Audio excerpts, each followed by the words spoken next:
Olá, meus irmãos, Deus os abençoe. Estamos trabalhando juntos, eu e você, para encontrarmos o último eleito, para que o arrebatamento da igreja se dê muito em breve.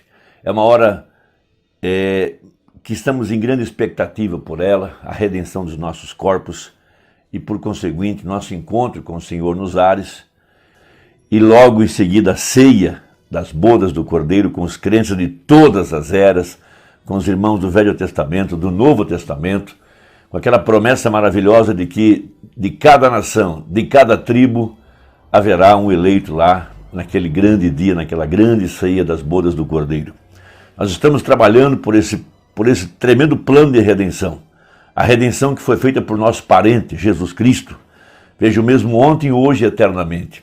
Veja, Rebeca encontrou no meio do caminho o mesmo que Abraão tinha levado no Monte Moriá e simbolicamente o sacrificou e simbolicamente ele foi ressuscitado de entre os mortos. O mesmo Jesus Cristo que nós temos encontrado aqui, aquela peruca branca que desceu em 1963. Veja, o mesmo ontem, hoje e eternamente. É o mesmo que foi levado ao Calvário, derramou seu sangue. Esse é o mesmo que apareceu em Apocalipse 5 e foi declarado sendo da raiz de Jessé, filho de Davi, aquele que derramou o seu sangue, imaculado. Veja, ele não nasceu pela via sexual, por uma relação familiar. Ele veio pelo poder da palavra. E ali estava ele agora preenchendo todos os requisitos da lei de Moisés, todos os requisitos dos profetas, por todo o Velho Testamento. Ele foi pesado na balança e preencheu cada requisito. Ele tomou, então, o livro, em Apocalipse 6. O livro é um título de propriedade e desce a terra em Apocalipse 10. Então, o que nós estamos reconhecendo é o nosso parente redentor. Essa mensagem não é qualquer mensagem. Não foi apenas o precursor, não foi apenas Elias. Veja, por trás dessa pele humana estava o grande plano da redenção. Estava marcando uma época, definindo um tempo, definindo escrituras. Escrituras estavam sendo cumpridas e manifestadas. Nenhum outro ministério alcançou essa graça, a não ser o ministério do anjo de Apocalipse 10:7. Ali estava nos dias da voz do sétimo anjo. Quando ele tocasse a sua trombeta, se cumpriria o segredo de Deus, como ele anunciou aos seus servos, os profetas. Por todo o Velho Testamento, esse mistério estava escondido nos símbolos, em mistérios, nos símbolos, e nas vidas das pessoas. E foi manifesto no tempo do fim, quando o mesmo Senhor, o mesmo Jeová do Velho Testamento, é o mesmo Jesus do Novo Testamento. E a mensagem do Mombrana não foi apenas uma mensagem de um pregador, não foi apenas um curador, um homem com dom de cura divina, mas estava trazendo, veja, o plano da redenção, o título de redenção que foi tomado por nosso parente redentor. Veja, e o mesmo Senhor Jesus desce em Apocalipse 10 com um título de propriedade. Por isso sabemos que esta é a hora dos mortos ressuscitarem, é a hora de nossa transformação, é a hora do arrebatamento. O invasor, Satanás, tem que entregar a terra ao dono original, porque ele não pode segurá-la mais do que 7 sábados. 7 sábados representam os 50 dias, o ano do jubileu tem chegado, e o diabo sabe que ele vai ter que entregar a terra nas mãos dos donos originais, que é a semente real de Abraão, aquela que possui as promessas. Então, nós estamos vivendo dias apostólicos, dias proféticos, e veja, o mensageiro do entardecer veio revelar o ministério do Filho do Homem. Filho do Homem significa possuidor da terra, o dono original.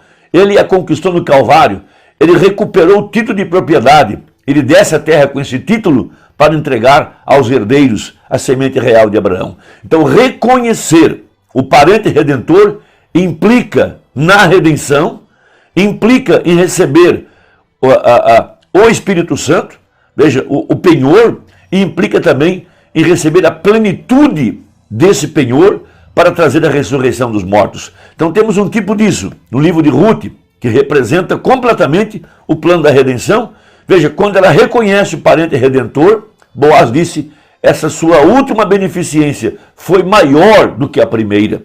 Veja, ela tinha tomado a sua primeira decisão, deixou seus deuses, deixou seus pais, deixou seu país, veja, abandonou a sua própria felicidade para cuidar de sua sogra, que já era uma anciã.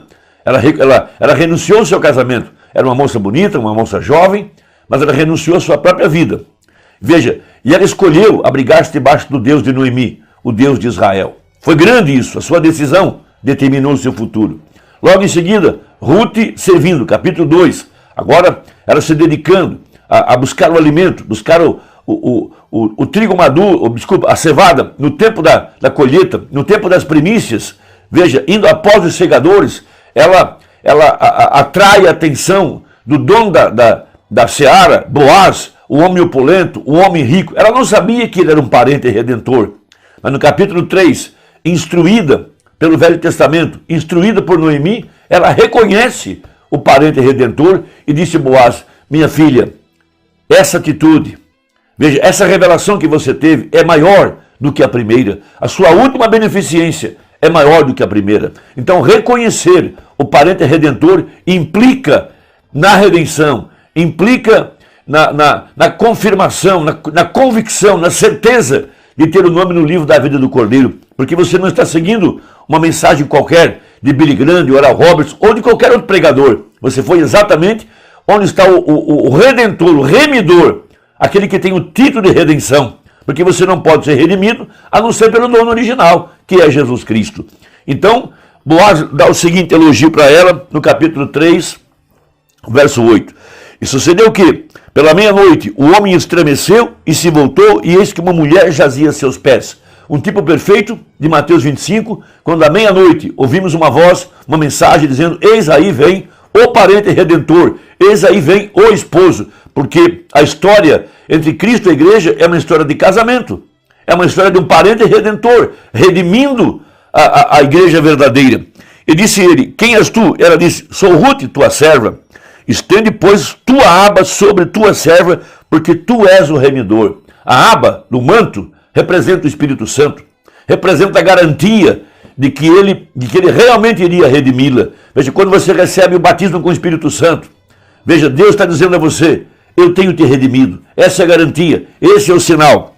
E disse ele: bendita sejas tu do Senhor, minha filha. Melhor fizesses essa tua última beneficência do que a primeira.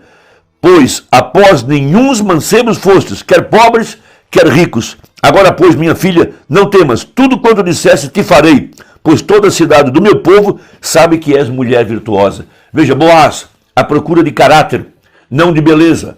Ruth, então, por eleição, por predestinação, guiada pelo Espírito Santo, não foi atrás de nenhum outro homem, nem pobre nem rico.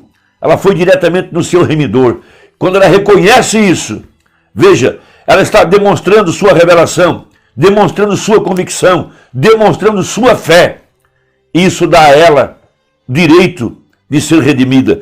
Então o profeta na mensagem, veja, as 70 semanas de Daniel, a primeira parte, a partir do parágrafo 56, diz o Mumbrana.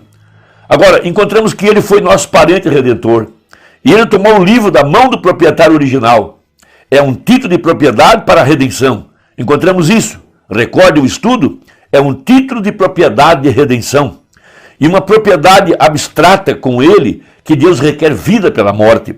No jardim do Éden, então, Jesus, o justo, morreu e tomou o título de propriedade. E foi capaz de romper os selos, revelar o que estava neles e dar a herança que pertencia a ele a seu povo. Veja, o que é esse livro de redenção? É um título de propriedade, com o nome dos herdeiros. Veja, Ruth estava incluída na herança, porque ela tinha parentesco com o defunto. Você tem parentesco com Jesus. É o que revela o livro da vida do Cordeiro. E ele agora vem para te redimir. Apocalipse 10. Veja, vida eterna que ele herdou por fazer isso. Ele passou sua própria vida no Calvário e a dividiu entre nós pelo Espírito Santo. Amém? Nenhum homem tem sido capaz alguma vez de vir, de mesmo pensar o amor que aquilo foi, o que ele fez. Satanás, ele uma vez proprietário por causa da queda no jardim, é atado e lançado ao fogo. Seus dias são terminados. Jesus no Evangelho tinha 4 títulos. Tome isto: filho de Davi, isso é no milênio, rei para Israel. Veja, herdeiro do trono. Filho de Abraão, a concessão real, a semente real. Filho do homem, herdeiro da terra. Filho de Deus, herdeiro de todas as coisas, a concessão real. Ele foi filho de Deus durante as eras, mas ele desce agora, com o título na mão, de propriedade, como filho do homem. No Velho Testamento, a propriedade não podia ser retida por mais de 50 anos. Não podia ser aniquilado de seu dono original mais do que 50 anos. E no 40º dia, ele pagou o preço. Veja, por 40 dias, ele andou no meio das pessoas e muitos o tinham visto. Veja, Atos 1, no dia 40, ele sobe, se esconde atrás do véu. Veja, em Atos 2, no dia 50, ele desce agora, o dono original, para declarar liberdade à igreja, para declarar que ela estava livre e que ela voltou agora às mãos do dono original. Veja, ele pagou o preço. No 50º dia, a redenção e o poder que pertenceu à igreja, que se perdeu no Jardim do Éden, foi redimida de novo e enviada a nós pelo batismo do Espírito Santo no 50º dia. Então tomamos o rolo. Temos os rolos, como este rolo lhe foi entregue em sua mão, e como Jesus, em Jeremias 32, verso 6, seu primo Hananel lhe deixou alguma herança, e eles iam em cativeiro, ao qual vamos entrar com ele esta manhã, cativeiro, e foi guardado num vaso de barro. Mostra onde o poder de Deus e os rolos e os segredos de Deus são conhecidos no coração. Nosso plano de redenção, o mesmo sendo guardado em vaso de barro. O nome de Jesus e a revelação e assim por diante. Encontramos que este foi selado com 7 selos, e cada selo foi envolto ao redor. E enquanto a revelação surge, ele desatou um selo e o desenrolou, e leu o que esse selo dizia. Logo ele desenrolou outro, o rolo, e leu o que este outro selo dizia. Desenrolou o seguinte, e os tirou e viu o que esse rolo dizia, o qual era a revelação. Isto é exatamente o que nossos 7 selos, ao que iremos dentro de pouco, confiamos, isso fará. Cada selo, quando é tomado do livro, será desenrolado, e isto mostrará exatamente o que tem tomado lugar.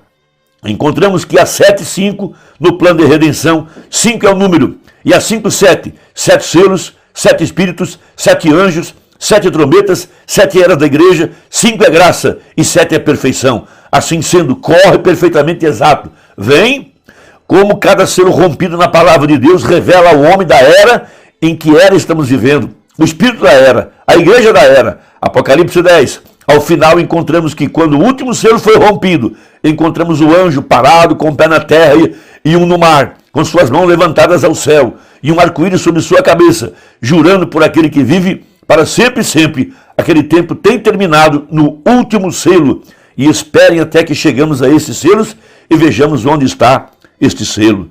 Veja, após você encontrar as 70 semanas de Daniel, então você verá onde estão os selos. O tempo tem terminado, a redenção é terminada, ele agora é o leão e o juiz. Irmão, Deus te abençoe. Trabalhemos juntos. Vamos atrás do último eleito para que o arrebatamento se dê muito em breve. Deus te abençoe e até a próxima, se Deus quiser, em nome de Jesus. Amém.